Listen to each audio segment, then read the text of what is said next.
Après 14 mois à l'étranger, Ethan Brookie se tenait devant la maison qu'il avait payée avec chaque chèque de déploiement envoyé au pays. Il a trouvé des planches de contreplaqué sur les fenêtres, un avis de saisie délavé qui se décollait de la porte et une serrure qui n'était pas la sienne.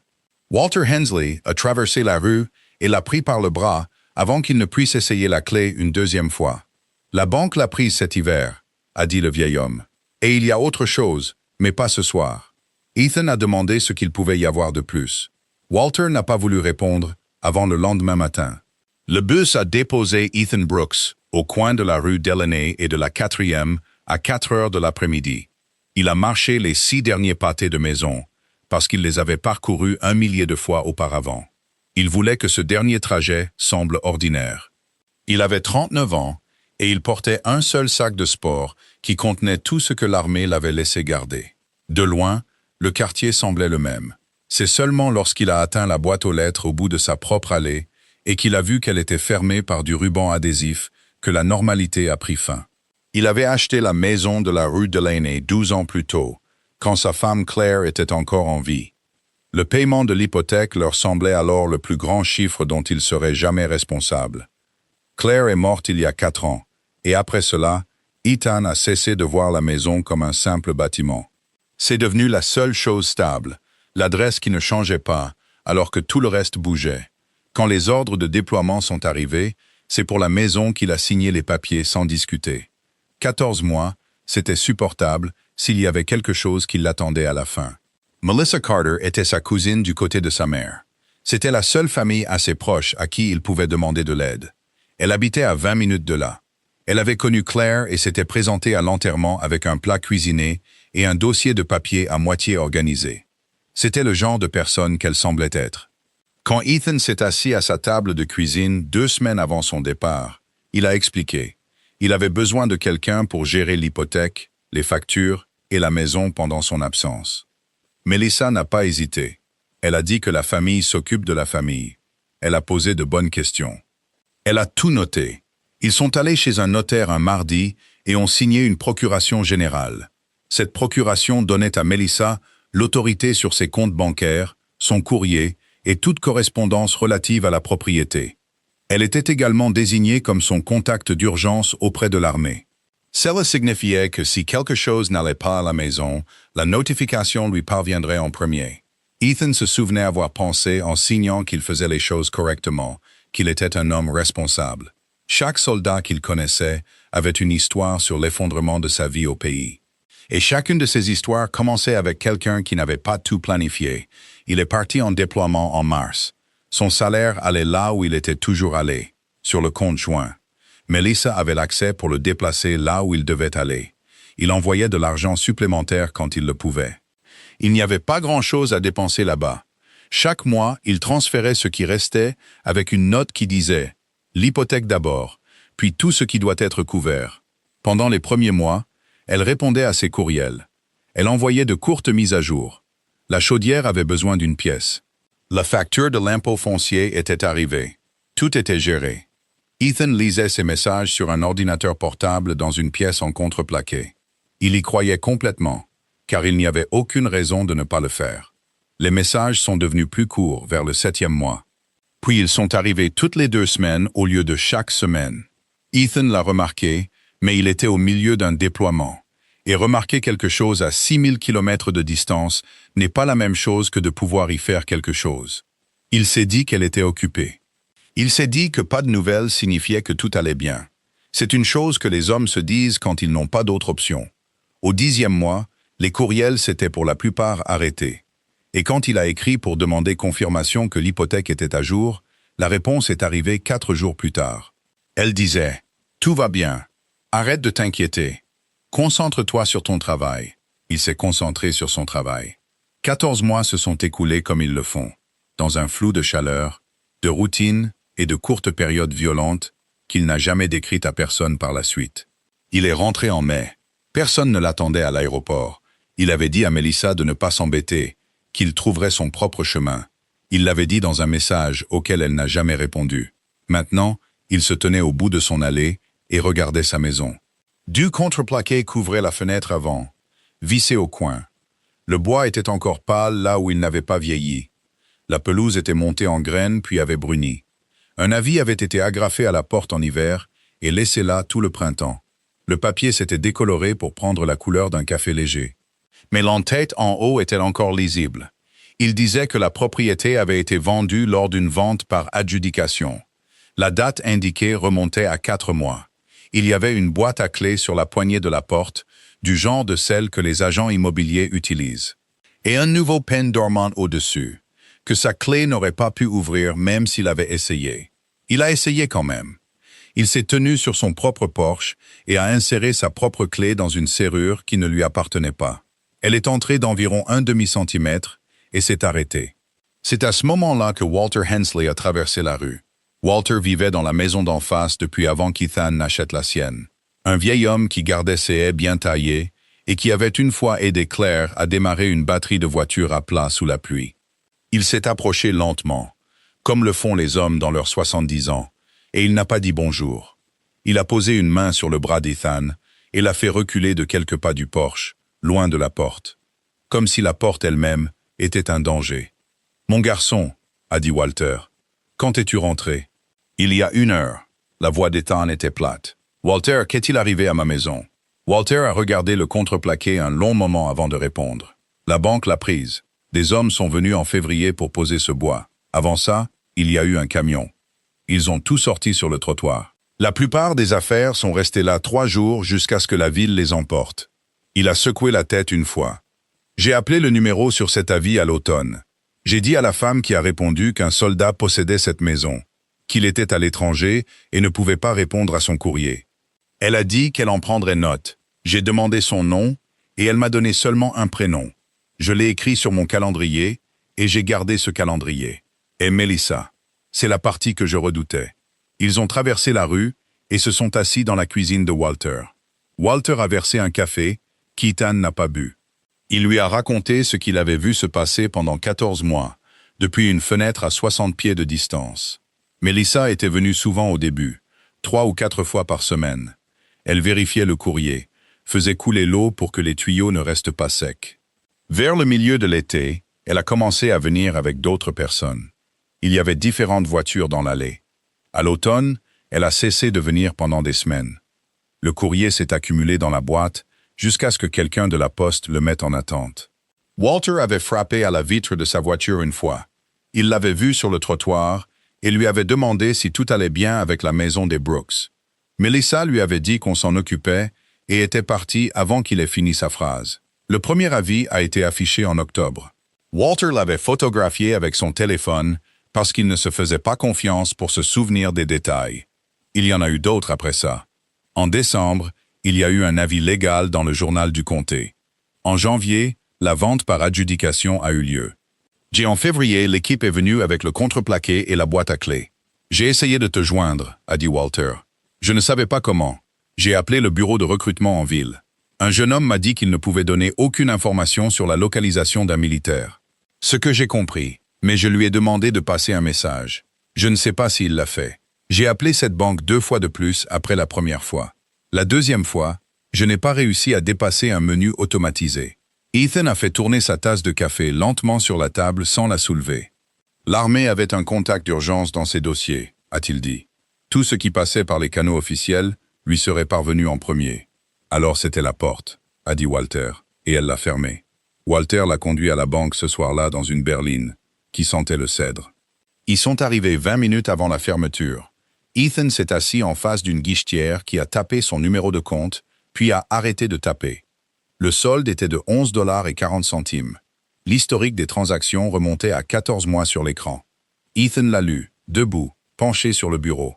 Pendant ce temps, la guichetière répétait qu'elle n'était pas autorisée à discuter des activités menées sous procuration avec quiconque autre que l'agent désigné. Il en a lu assez.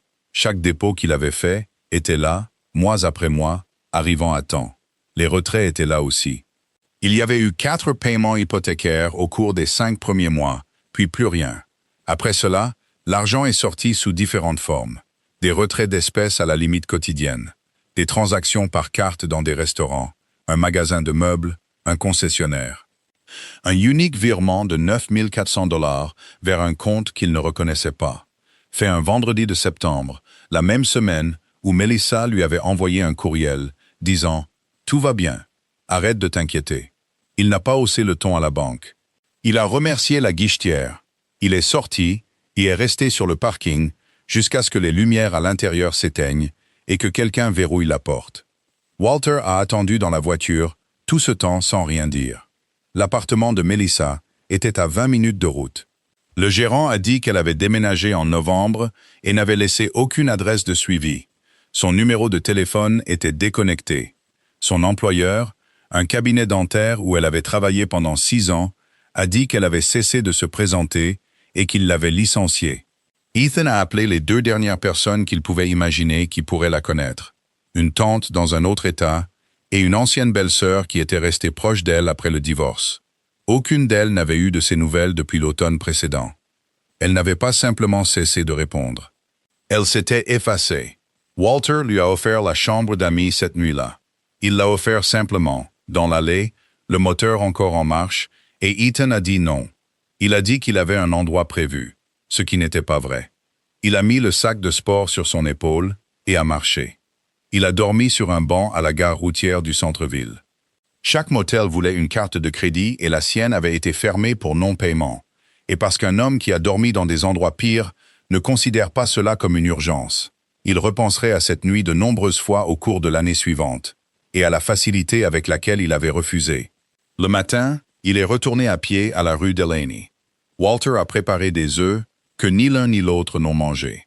Quand les assiettes ont été repoussées, il a dit à Ethan qu'il y avait une dernière chose, et qu'il ne l'avait pas dit la veille, parce qu'un homme ne peut encaisser qu'une certaine quantité de choses à la fois. « Il y a autre chose que tu dois entendre », a dit Walter, « et je veux que tu écoutes tout avant de te lever de cette chaise. » Ethan a attendu. « Ta famille n'a pas disparu en même temps que ton argent, » a dit Walter. « Il y avait des gens dans cette maison tout l'automne, pas des squatteurs. Une voiture venait le soir. Quelqu'un a tondu la pelouse 2 fois après que Melissa a cessé de venir, et quand l'avis a été affiché en octobre, cette même voiture est revenue. Les gens à l'intérieur ont passé 2 heures à entrer et sortir avec des boîtes, et ils ont pris des choses qui comptaient et ont laissé les meubles derrière. » Il a regardé Ethan fixement. « Ils ont décroché des photographies du mur, mon garçon. Personne qui vole dans une maison ne prend des photographies. Qui était-il? J'y ai pensé pendant 7 mois. Je n'ai jamais eu de nom. Mais je vais te dire ce que je sais. » La voix de Walter n'a pas changé. « Tes enfants ne sont plus dans cette maison, et ils ne le sont plus depuis longtemps. Et qui que ce soit qui les a sortis de là ne te voulait pas de mal. Je l'ai vu se produire depuis cette fenêtre, et j'en suis certain. Ils étaient prudents. Ils étaient gentils. Ils faisaient quelque chose que quelqu'un aurait dû faire et ne faisait pas. » Ethan est resté assis un moment. Dehors, une voiture est passée, et un chien a commencé à aboyer quelque part dans la rue, puis s'est arrêté. « Alors où sont-ils » a-t-il dit. « Ça, je ne peux pas te le dire. Il y a eu une femme du comté qui est venue 2 fois à l'automne, avec un dossier. Il y avait des papiers. Je ne sais pas ce qu'il disait, mais je sais que cela est passé par un canal officiel, parce que les gens ne se promènent pas avec des porte-blocs pour le plaisir. » Walter a posé ses 2 mains à plat sur la table. « On t'a volé, Ethan, c'est clair. Mais tu devrais faire attention avant de décider qui t'a volé. La banque a pris ta maison légalement. Melissa a pris ton argent, et elle en répondra quand quelqu'un la trouvera. Celui qui s'est occupé du reste est peut-être la seule raison pour laquelle il reste quelque chose pour quoi revenir. » Ethan s'est levé. Il est allé à la fenêtre et a regardé sa propre maison de l'autre côté de la rue. Le contreplaqué, la vie délavée et la boîte à clés. Il a compris que la forme des 14 derniers mois avait été entièrement différente de ce qu'il avait imaginé en les vivant. Il avait été à l'étranger en pensant à un endroit. Cet endroit avait cessé d'exister en octobre et personne ne le lui avait dit. Il y avait un choix devant lui et il le voyait clairement, parce qu'il avait été entraîné à voir les décisions dans leur forme la plus simple. Il pouvait s'arrêter. Il avait un sac de sport, une démobilisation et 11,40 $. Il n'avait pas de maison, pas d'économie et aucun droit légal d'entrer dans un bâtiment pour exiger quoi que ce soit. Des hommes dans sa situation s'arrêtaient tout le temps. Ils acceptaient la perte. Ils déménageaient dans un autre État. Ils trouvaient un travail et se disaient que recommencer à zéro était une forme de courage. Personne ne le blâmerait. Il avait donné 14 mois au pays, et le pays n'avait pas remarqué que sa vie avait brûlé en son absence. Et il y avait une version du reste de sa vie où il acceptait simplement cela et ne regardait pas en arrière, où il pouvait découvrir chaque morceau de l'histoire. Pourquoi une banque a été autorisée à vendre la maison d'un soldat pendant que ce soldat était en déploiement? Où Melissa Carter est allée avec son argent? Qui étaient les gens qui ont emporté des photographies de sa maison en octobre? Quel dossier cette femme du comté tenait? Et ce qu'un juge quelque part avait signé alors qu'il était injoignable par quiconque, sauf la seule personne qui le voulait injoignable. Ce n'était pas une décision difficile, et il n'a pas fait semblant que ça l'était. Il a ramassé son sac de sport à côté de la chaise et l'a mis sur son épaule. Walter l'a regardé depuis la table. « Qu'est-ce que tu vas faire ?» a dit Walter. Ethan a ouvert la porte de la cuisine et s'est tenu là un moment, regardant la rue. « Je suis rentré d'une guerre, » a-t-il dit. « Je ne pensais pas que j'aurais à en commencer une autre dans ma propre allée. » Puis il a marché 6 pâtés de maison jusqu'à l'arrêt de bus. Et le combat qui allait prendre la prochaine année de sa vie a commencé à 9h20 un mardi matin. Dans un bureau d'aide juridique sans rendez-vous, au-dessus d'une pharmacie fermée. Un homme prenant un numéro à un distributeur et s'asseyant pour attendre son tour. Le bureau d'aide juridique a accordé à Ethan 40 minutes avec une avocate bénévole. Elle l'a écouté, a pris 4 pages de notes et lui a dit honnêtement que cela dépassait ses compétences. Elle a écrit un nom et un numéro au dos de sa carte et l'a glissé sur le bureau. Et elle a dit que si la moitié de ce qu'il avait décrit était exact, il avait besoin de quelqu'un qui avait porté un uniforme et lu les mêmes lois. Le nom sur la carte était Dean Whitaker. Avant de l'appeler, Ethan a passé 3 semaines à rassembler ce qu'il pouvait.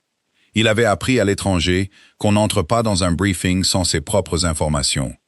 Il a demandé 14 mois de relevés de compte à la banque. On lui a dit qu'il les recevrait dans 10 à 14 jours ouvrables. Il est allé au bureau d'enregistrement du comté et a payé 9 $ pour des copies certifiées de tout ce qui avait été déposé contre la propriété de la rue Delaney. Il s'est assis dans la salle de lecture avec ses documents étalés devant lui. Il a reconstitué le calendrier, une date à la fois. L'image est devenue claire et c'était pire que ce que la fenêtre de Walter avait montré. Le dernier paiement hypothécaire que Melissa a fait était en juillet de l'année de son déploiement. 5 mois, puis plus rien. Les avis de défaut de paiement de la banque ont été envoyés en août, septembre et octobre.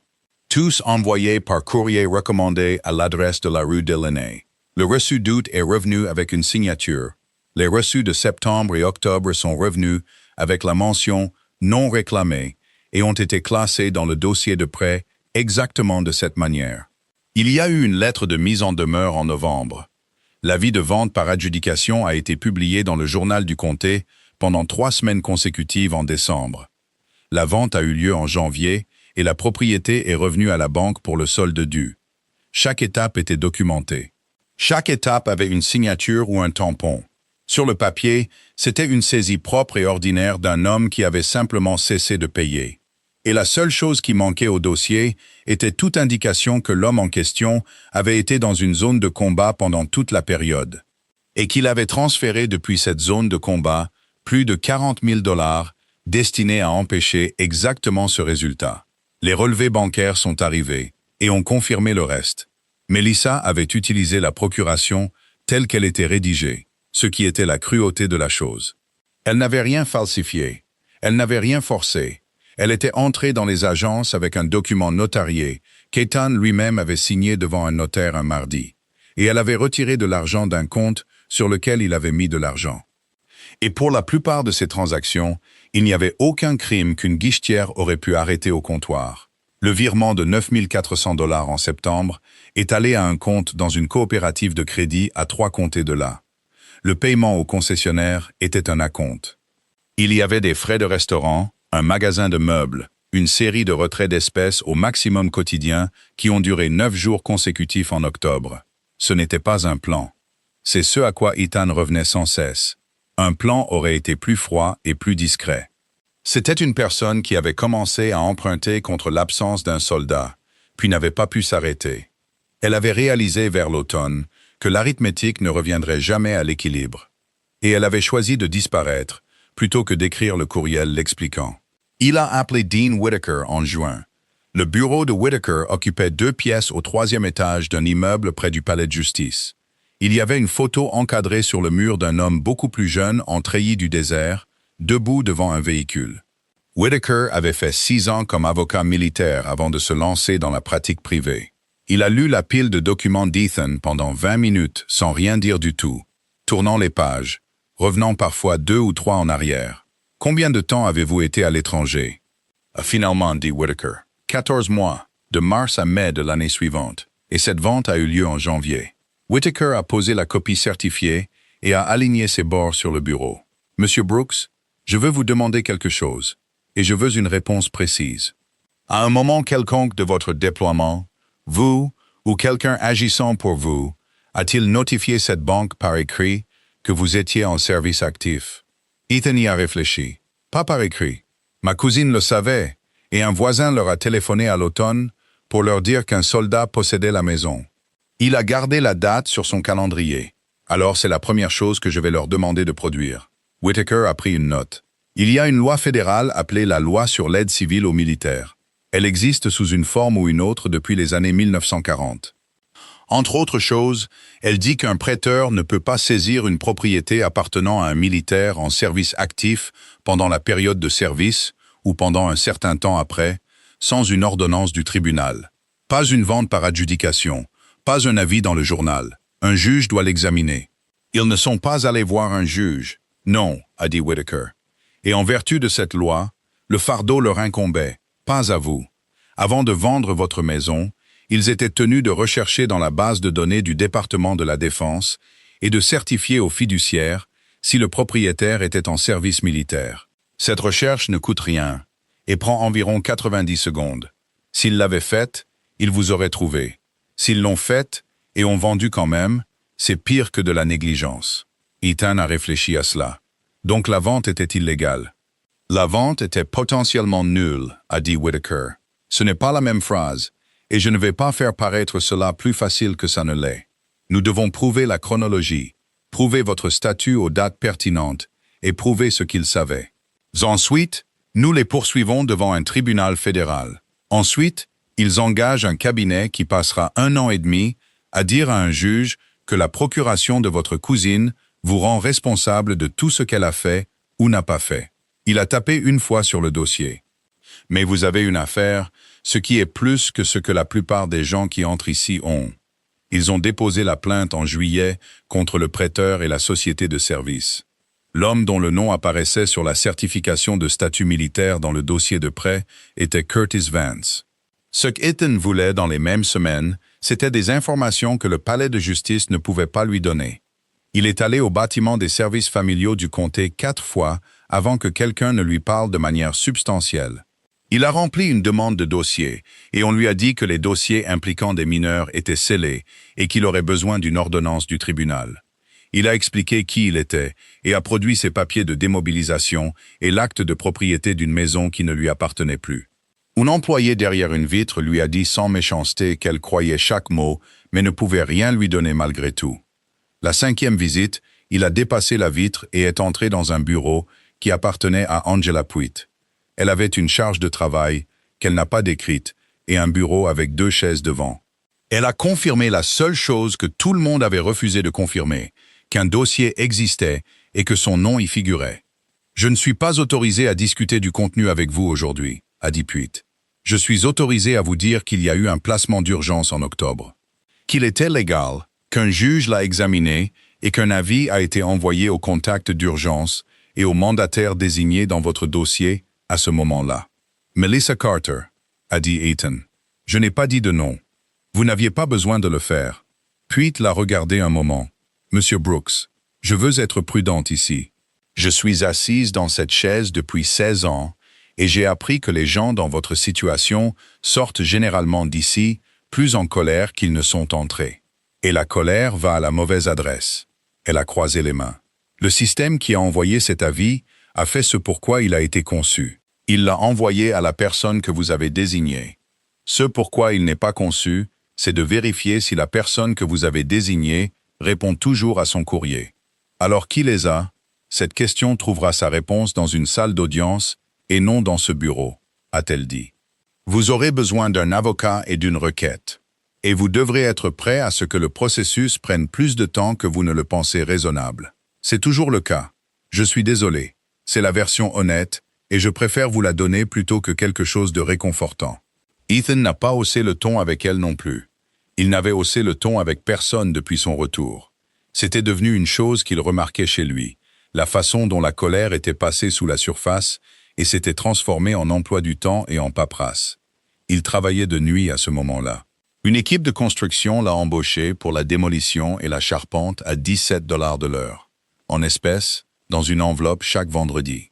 Il a acheté un camion pour 900 $ à un homme de l'équipe et a loué une chambre dans une pension de l'autre côté de la ville. Le propriétaire ne demandait pas de vérification de crédit. Il a déposé sa requête au tribunal de la famille en août. Il gardait un dossier derrière son siège avec chaque document en ordre chronologique. Quand Whitaker lui demandait quelque chose, il l'avait le jour même. La réponse de la banque à la plainte fédérale est arrivée en septembre et faisait 61 pages. Leur théorie était qu'Ethan avait autorisé Melissa Carter à agir pour lui dans toutes les affaires relatives à la propriété, que la notification à un agent est une notification au mandant, et que la perte était donc la conséquence de son propre choix de représentant plutôt que de quoi que ce soit que le prêteur ait fait. Ils ont demandé le rejet de la plainte. Subsidiairement, ils ont demandé une année complète pour la communication des preuves et le tribunal le leur a accordé. Ethan a lu les 61 pages 2 fois dans le camion, sous une lampe de travail. Il a compris que l'argument n'était pas stupide. C'est la partie qui lui est restée. Un étranger qui le lirait hocherait la tête en signe d'approbation.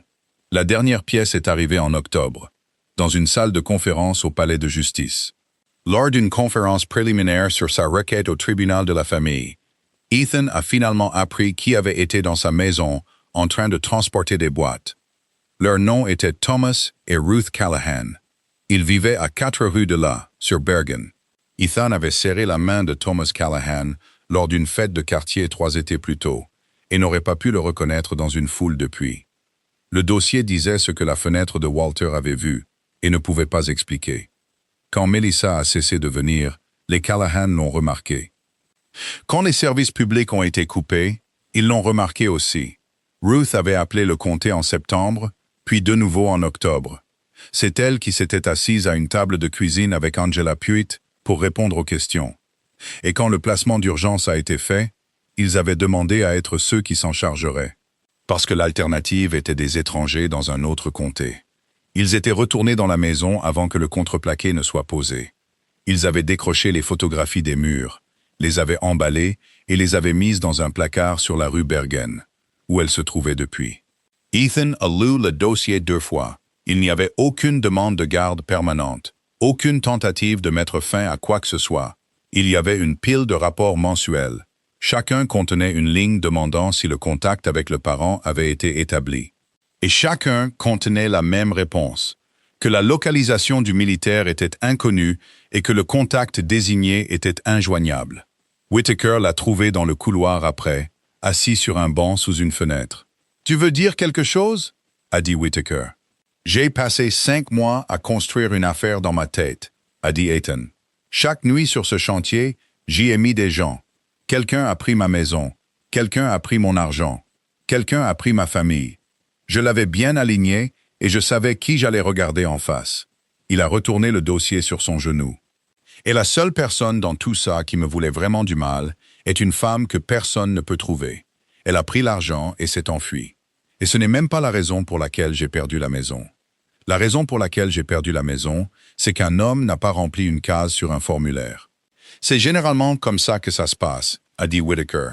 Les gens veulent un méchant parce qu'un méchant peut être vaincu. Ce que tu as à la place, c'est 4 institutions qui ont chacune fait environ 80% de leur travail.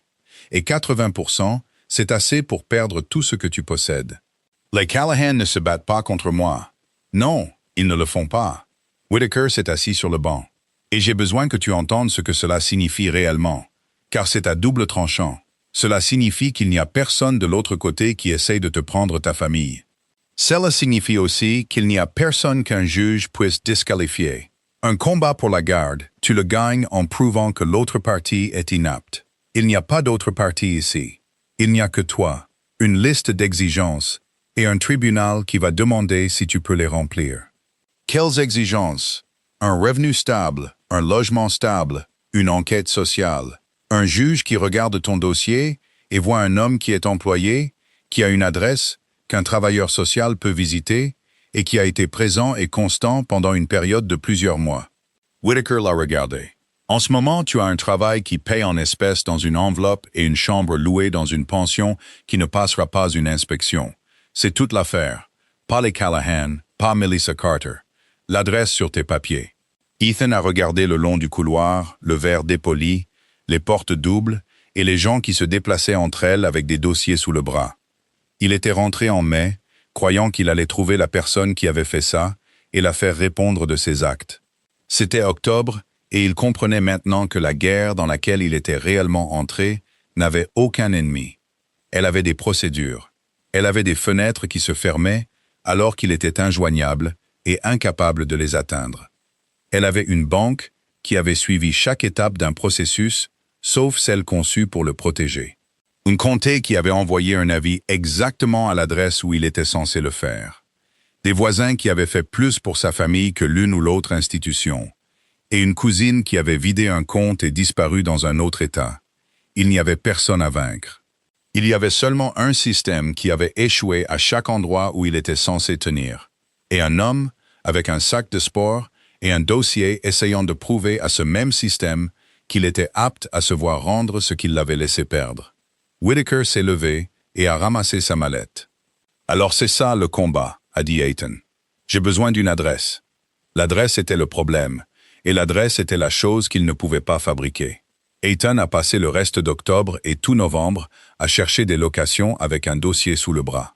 Chaque propriétaire qui a vérifié son crédit a vu une saisie vieille de 9 mois en haut du rapport et a cessé de le rappeler. 2 d'entre eux lui ont dit clairement qu'ils ne pouvaient pas accepter une saisie dans leur livre, quelles que soient les circonstances. L'un d'eux a été poli à ce sujet. Whitaker avait dit que toute l'affaire reposait sur l'adresse de ses papiers. Et Ethan a découvert que l'adresse sur ses papiers était la seule chose que ses propres efforts ne pouvaient pas régler, parce que les papiers eux-mêmes étaient ce qui le disqualifiait. Il s'est donc battu sur 2 fronts à la fois pendant l'hiver, et aucun n'a avancé à la vitesse de la vie d'un homme. Il a converti son salaire de construction d'espèces en chèque de paye en novembre, pour qu'il y ait une trace. Cela lui a coûté $2 de l'heure, et il l'a fait sans discuter. Il a passé l'évaluation parentale, il s'est soumis à l'enquête sociale et s'est tenu dans une chambre de pension pendant qu'une travailleuse sociale la mesurait du regard et écrivait 3 lignes sur un formulaire. Il a complété une évaluation de toxicomanie que personne ne lui avait demandé. Parce que Whitaker avait dit qu'un dossier avec une évaluation propre non demandée se lit différemment qu'un dossier sans. La déposition de Curtis Vance a eu lieu en décembre dans une salle de conférence, avec un sténographe judiciaire, 4 avocats du cabinet de la banque et Ethan assis au bout de la table sans dire un mot pendant 3 heures. Vance avait la cinquantaine, était prudent, bien préparé. Il a témoigné que le dossier de prêt était traité selon la procédure standard. Il a témoigné que les avis de défaut de paiement étaient envoyés à l'adresse de la propriété enregistrée. Il a témoigné que la vente par adjudication avait été menée conformément à la loi de l'État. Whitaker l'a interrogé lentement, puis a atteint la première des 2 questions sur lesquelles toute la matinée avait été construite. Il a mis une seule feuille de papier devant le témoin et lui a demandé de l'identifier. « C'est l'affidavit de statut militaire du dossier de prêt », a dit Vance. « Et sur cet affidavit », a dit Whitaker, dans le champ pour le résultat de la recherche du Centre de données du personnel de la Défense, qu'est-ce qui apparaît? Vance l'a regardé plus longtemps que la question ne l'exigeait. Il apparaît un formulaire vierge. Vierge, pas négatif. Vierge. Whitaker a posé son stylo. Monsieur Vance, est-ce que quelqu'un dans votre entreprise a effectué cette recherche avant la vente de cette propriété? L'avocat principal de la banque a objecté. Vance a répondu quand même, parce que l'objection était pour le procès-verbal et non pour la salle. Je ne peux pas confirmer que la recherche a été effectuée, a dit Vance. Notre procédure l'exige. Je ne peux pas localiser de documentation prouvant qu'elle a été effectuée dans ce dossier. Whitaker a glissé un 2e document sur la table. Une assignation à comparaître retournée par le centre d'appel du prestataire de service.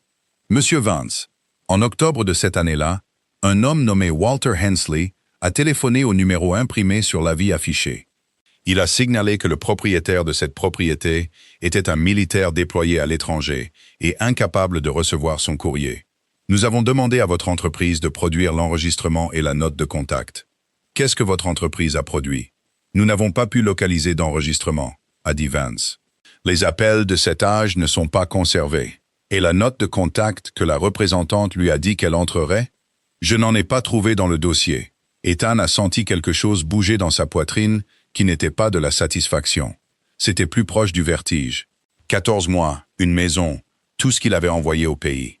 Et le pivot de tout ça était un champ sur un formulaire et une note que quelqu'un n'a jamais tapée.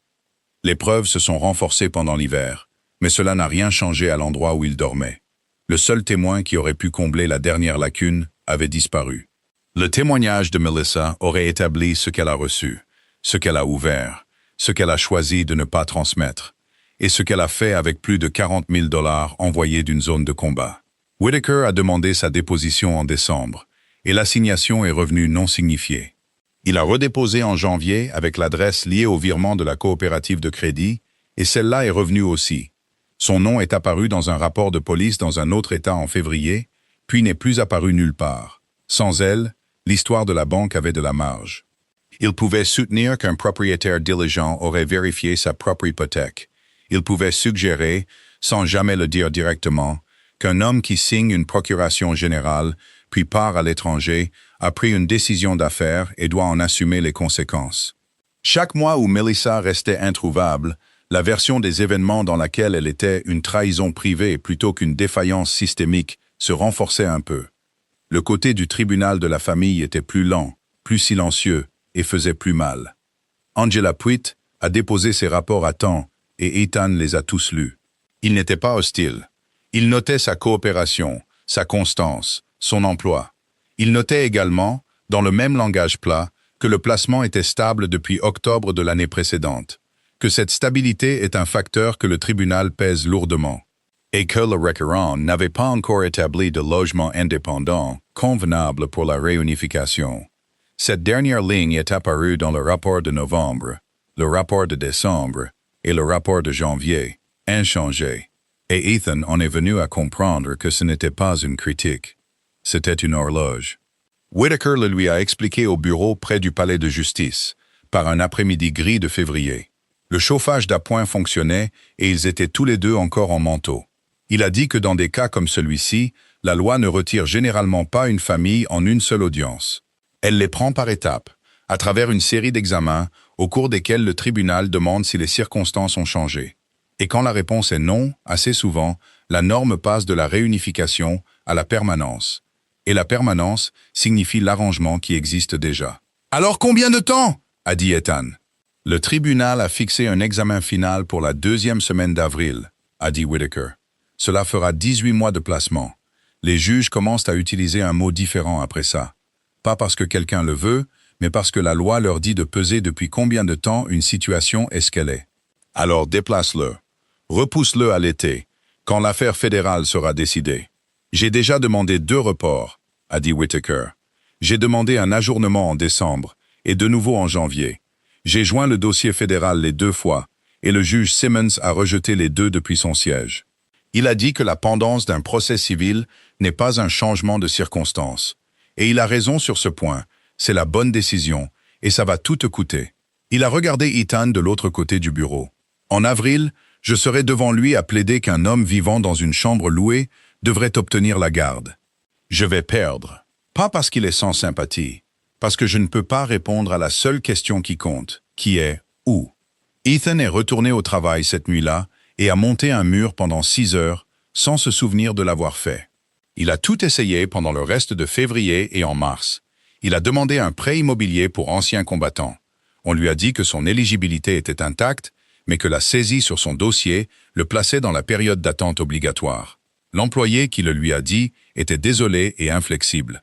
Il a demandé à Whitaker si l'affaire fédérale pouvait être réglée rapidement contre de l'argent. Whitaker a dit que la banque n'avait aucune raison au monde de régler avant l'été et toutes les raisons de le faire attendre, qu'il connaissait la date d'avril parce qu'elle était dans le dossier. Et que le calcul de l'autre côté de la table n'était pas compliqué. Il a demandé un co-signataire par le biais d'un programme de logement pour anciens combattants et a été placé sur une liste d'attente de 140 noms. Il a regardé une caravane à la limite du comté et n'a pas pu obtenir de financement pour l'acheter. Il s'est assis dans le camion devant la maison de la rue Delaney, avec le contreplaqué toujours vissé au cadre des fenêtres. Il a fait le calcul encore et encore, et ça ne tombait pas juste.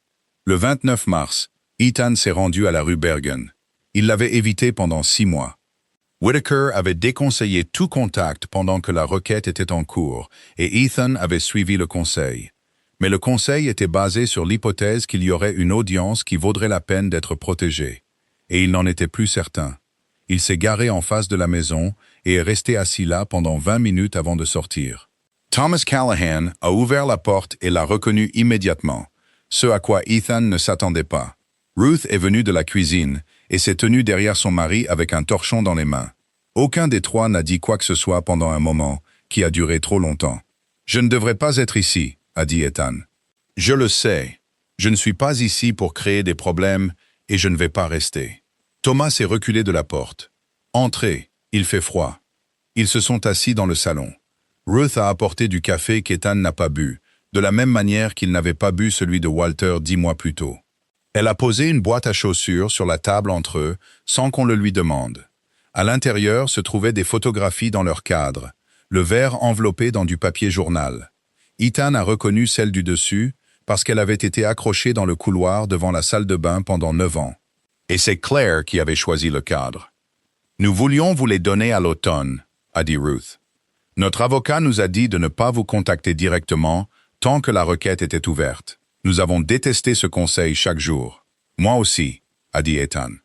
Thomas s'est penché en avant, les avant-bras sur les genoux. « Je veux dire quelque chose et j'aimerais aller jusqu'au bout. Nous n'avons pas cherché ça. » Ruth a appelé le comté 2 fois parce que les lumières se sont éteintes dans cette maison et que personne n'est venu.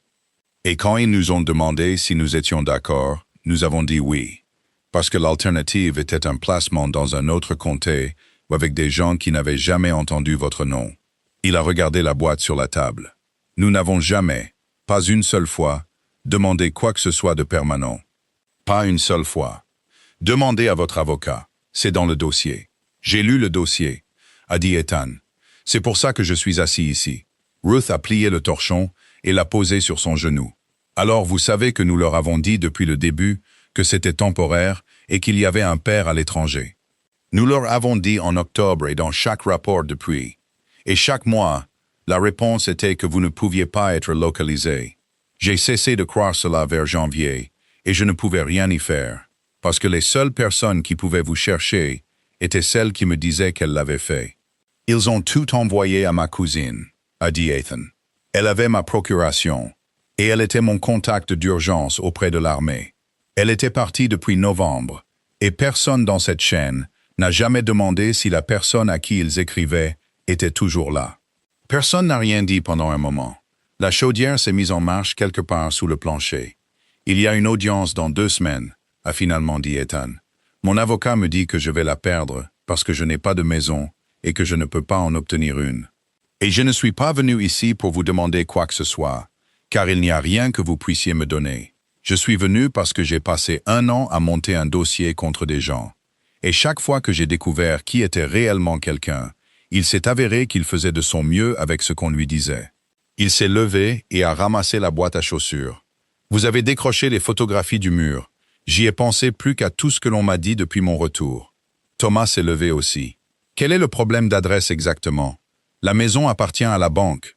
Je ne peux pas louer à cause de la saisie, et je ne peux pas acheter à cause de la saisie. Et l'affaire qui annulerait la saisie ne sera pas décidée avant bien après l'audience. Ethan a mis la boîte sous son bras. C'est tout. 14 mois là-bas, et je vais tout perdre à cause d'un conflit de calendrier. Il est retourné à la pension et s'est assis sur le bord du lit avec la boîte à chaussures à côté de lui. Sans l'ouvrir, on lui avait tiré dessus. Il avait porté des gens. Il avait traversé 14 mois sans jamais croire une seule fois qu'il allait échouer à la tâche qui se présentait à lui. Et assis dans cette chambre le 29 mars, Ethan a compris pour la première fois de sa vie d'adulte qu'il était sur le point de perdre. Et que perdre ici était permanent d'une manière que rien à l'étranger n'avait été. Il n'y avait pas de mur à monter, pas de formulaire à remplir, pas de documents à récupérer. Il y avait une date sur le calendrier, dans 16 jours, et une question à laquelle il ne pouvait pas répondre. Ce qui s'est passé ensuite ne s'est pas produit à cause de lui. Ruth Callahan a téléphoné au bureau de Dean Whittaker le premier jour d'avril et a demandé ce qui satisferait le tribunal. Whittaker lui a dit la vérité, que le tribunal avait besoin d'une résidence légale et stable avec le nom du requérant sur un bail ou un acte de propriété, inspecté par un travailleur social avant la 2e semaine d'avril. Walter Hensley l'a appris de Ruth ce soir-là. Parce que la rue Bergen et la rue Delaney sont à 4 pâtés de maisons l'une de l'autre, et les nouvelles se déplacent plus vite dans un quartier que dans un palais de justice. Le frère de Walter était mort au printemps précédent et lui avait laissé une maison de 2 chambres sur l'avenue Kessler. La succession était restée gelée pendant 11 mois, pendant qu'un neveu dans un autre État contestait le testament. Walter avait parlé à Ethan de ses ennuis 2 fois pendant l'hiver, comme un homme se plaint de la paperasse. Et aucun d'eux n'avait fait le lien avec quoi que ce soit. Le tribunal des successions a donné son accord le 26 mars. Walter avait les clés depuis 5 jours sans savoir quoi faire d'une maison vide, et l'appel téléphonique de Ruth le lui a dit. Il s'est rendu à la pension cette nuit-là, avec un bail dans une enveloppe Kraft. Le montant du loyer était écrit au stylo et représentait moins de la moitié de la valeur de la maison. Ethan a essayé de le refuser. Il a dit qu'il ne pouvait pas accepter la charité, et il l'a dit de la voix plate qu'il utilisait pour tout maintenant.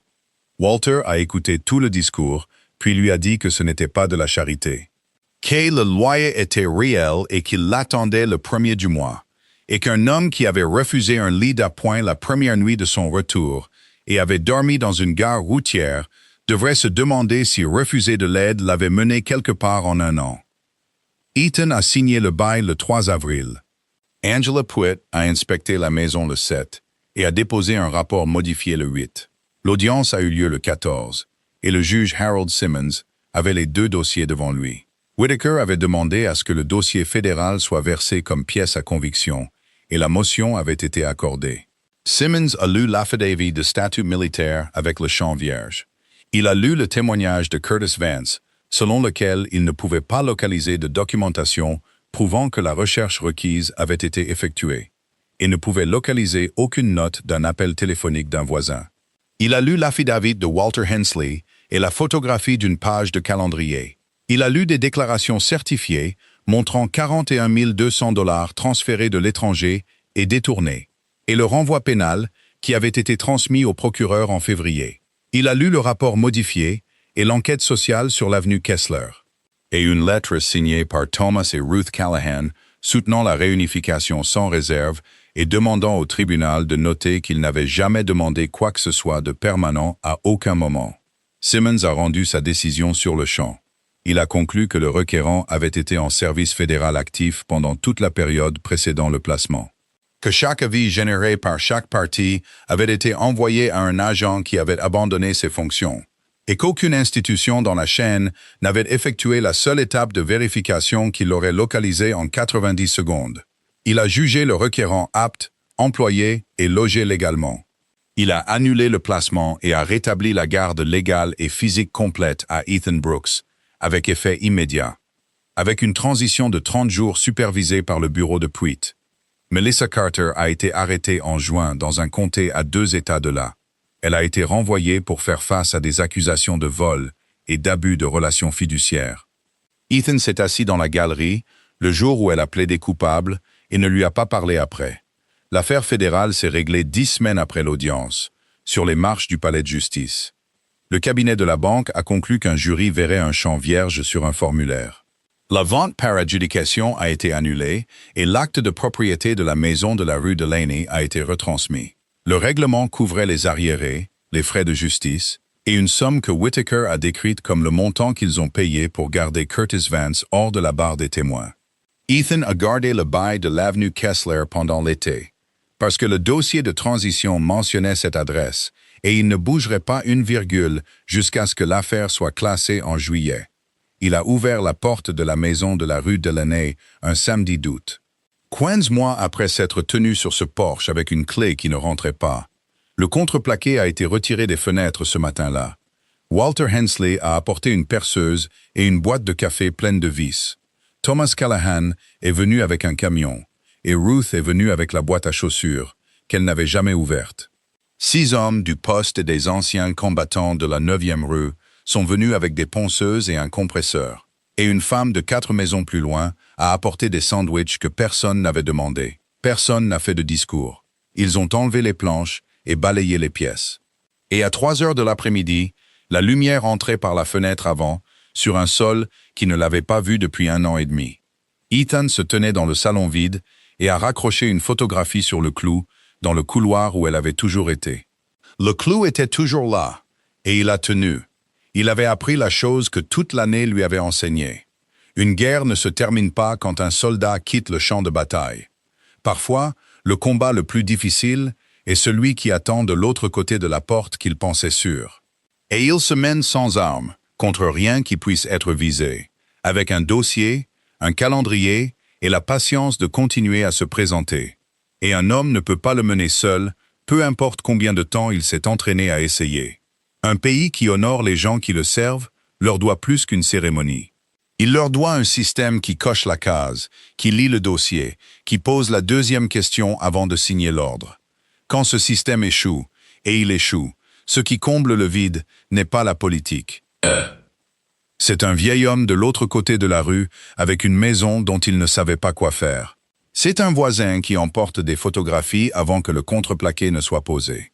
C'est la décence ordinaire qui arrive sans qu'on le lui demande. Et c'est le dernier rempart entre un homme qui a tout donné et un homme qui perd tout pour l'avoir fait.